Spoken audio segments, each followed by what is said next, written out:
Unscripted.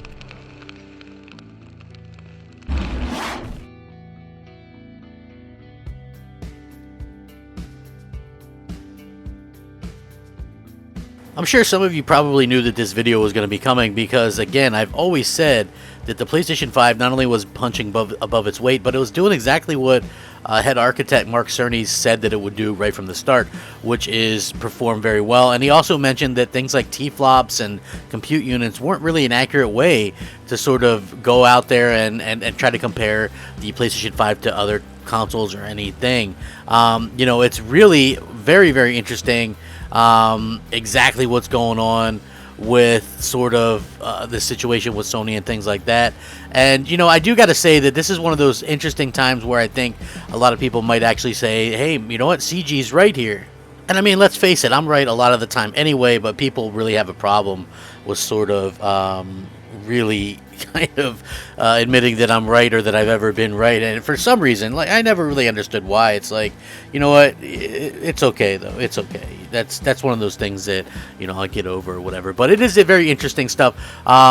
Again, you do have two distinct differences. When you look at the PlayStation 5 and the Xbox Series X, it's almost two kind of different philosophies, and even though Sony might go a little bit more and put some of their old PS4 games on PC, I think that's a stark cry and a stark difference from what Microsoft is doing with the whole day and date stuff, and they have a launcher and they have their own store on PC and stuff like that, where Sony is a hardware company and they're really reliant on their console selling well so they can sell software and services. They have 50 million paying PlayStation Plus subscribers almost, so you look at that and you think, well, you got to keep those fan base happy.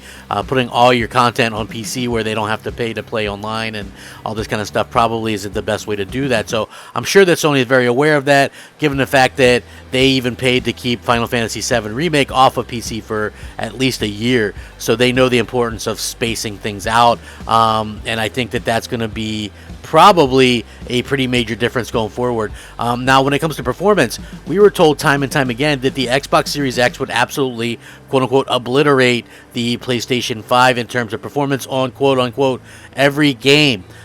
So far, that has yet to happen. We are almost in March of 2021, meaning almost half a year has gone since these consoles launched. And again, it seems like when the new games launch or when the new games come out, it's pretty much always equal, or PlayStation 5 has better performance or something along those lines. Now, I'll give credit where credit's due, the exception being Hitman 3.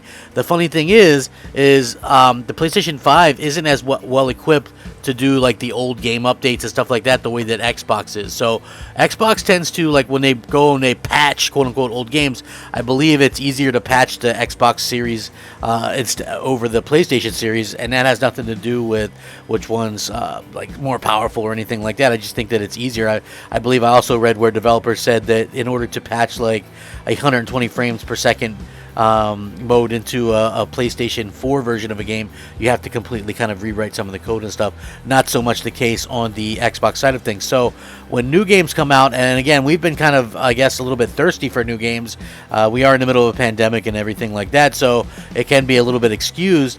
But at the end of the day, we keep seeing, these games that do come out and then they test them, and that's what the thing is here. And you see the PlayStation 5 version is once again outperforming the Xbox. So, I mean, what's the deal with that? And I think a lot of people are probably going to find some reasons to kind of hate on this or whatever, but I'm looking to get into this because a lot of people are talking about it today. What's up, everybody? Crapgamer here with Crapgamer Reviews, back with another video. Thank you very much for checking it out. I really do appreciate it. Please like, share, subscribe. I would appreciate that as well.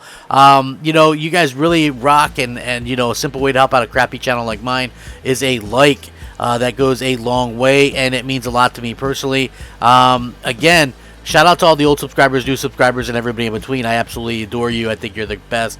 Thank you for supporting my channel, things like that. Rock on! I have to admit that I am kind of surprised that even today we keep saying that we're seeing games that are absolutely crushing it on the PlayStation 5, and we got another instance of that. Now, this could be a very interesting situation where we see, a PlayStation game outdo an Xbox Series X game, and I think that it's also going to be a situation where we continue to see maybe by the time this game launches, things get cleaned up a little bit. But it's still very interesting to see for the simple fact that people said that this wasn't going to happen. So if you guys weren't aware, the Outriders demo is out. This game comes out April 1st, so we're about a month and a few days away from the ability to play Outriders. But the demo is out on the PlayStation 5 and Xbox Series X, and there has been a technical analysis rendered for the game, and it's really very interesting to say the least, because it shows some staggering differences between the two platforms. Now, agreed, this is just a demo, and I understand what goes into it, but again, isn't it funny that a lot of the new games end up working better on the PlayStation 5? Dirt 5, Call of Duty, Black Ops Cold War, the 120 frames per second mode, Watch Dogs Legions, Assassin's Creed, Ragnarok, you know what I mean? There's just so many different games that perform better on the PlayStation 5. Phoenix Rising, which is another Ubisoft game. So far, the only one that I can think of that didn't was Hitman 3, which very much, you know, props to them for going out there and being able to get that thing running at a few more pixels on the Xbox version. But again, the performance was better. So it's a win for the PlayStation 5 because both versions are running at native 4K. But PS5 has the better lighting, and the Xbox Series X is struggling once again to hold that 60 frames per second frame rate, which is the key important thing here, right? Like, let's be real, most people were talking about frame rate this generation and how important that was, and now we're in a situation where, you know, the PlayStation 5 is absolutely kind of demolishing what the Xbox Series X is doing. Now, I'm not really belittling the Xbox Series X. On paper, this thing should be absolutely destroying it. People are saying that the PS5 is RDNA 1 and RDNA 1.1, and if Xbox Series X is full RDNA 2, how the hell is 6 months into a generation we're still seeing the PS5 outperform when we were told by pundits and YouTubers and you know, influencers that the Xbox Series X would run circles around the PS5 on everything, and it was simple math, and it was this and it was that, and the frame rates, and you know, it was gonna double the frame rates, and it was gonna be all this kind of crazy crap, and it never ended up working out that way, right? Like, who's to blame for that? Like, I've asked this question to numerous people around the internet, and nobody has an answer for me, right? Like, and I mentioned this on Mooch's podcast yesterday. So when it comes, I've noticed a couple of things, right? Being somebody that was like very pro Xbox at one time, like even fanboy, and you know, I wouldn't say I'm a fanboy for PlayStation. I'd say I'm a fanboy for great games. But obviously, I was hard on PlayStation at first, last gen, because they lacked games. Microsoft had them. Then that kind of switched roles, and so now I'm hard on Microsoft, and I'm enjoying the great stuff that Sony's putting out. With that being said, you know, Phil Spencer kind of comes off as slimy to me. But when you ask Xbox fans, I don't really see Xbox fans or fanboys really consider Phil Spencer to be kind of a bad guy or slimy or, you know, money grubbing or anything like that, despite the fact that he tried to double Xbox Live in the middle of a pandemic. But people even made excuses saying, oh, he probably didn't even know about that. On the other hand, PlayStation fanboys, even the hardest of hardcore, admit that Jim Ryan is a slimeball and a liar. So that's, I think, the biggest, starkest contrast between the two, and it's just kind of funny to me to see the reactions to people when it comes to these consoles and the things being promised and the things being said. I don't trust either one of these people, and fact of the matter is, the fact that Microsoft and Phil Spencer was saying, oh, we've got the most powerful console, blah, blah, blah, you know, was a red flag right away. You know what I mean? So, you know, it really just kind of comes out to, like, kind of what we want to do in your own perspective. But for me personally, to see that the PlayStation 5 is absolutely outperforming everything that the Series X is doing is just phenomenal. And I can't believe that so many people were wrong when it came to what these consoles were going to do, because it really is. I mean, you literally had people saying that the PS5 was going to have 12 gigs of memory only and RDNA 1 only.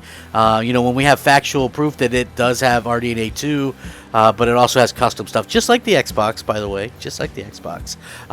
You know, people are wrong all the time, But I think that it takes a certain type of person to kind of admit that they're wrong, and a lot of people are afraid to do that for whatever reason. You know, it's probably money related, but it is nice to see that PlayStation 5 continue to punch above its weight, and you have to kind of question, and whose fault is it? Is it Phil's fault for making all the promises? Do you blame the influencers? Did you believe the influencers? Were you one of the people that were kind of taken in by that whole simple math kind of talk, and you know, it's going to do you know, so many more frames per second because of the GPU, CPU, blah blah blah blah blah blah blah blah. Like, I would love to hear you guys' thoughts and opinions on this. Very cool stuff. I'm going to link this in the description. Let me know what you guys think down below. You know what to do. Rack 'em up. Crapgamer out. Unscripted.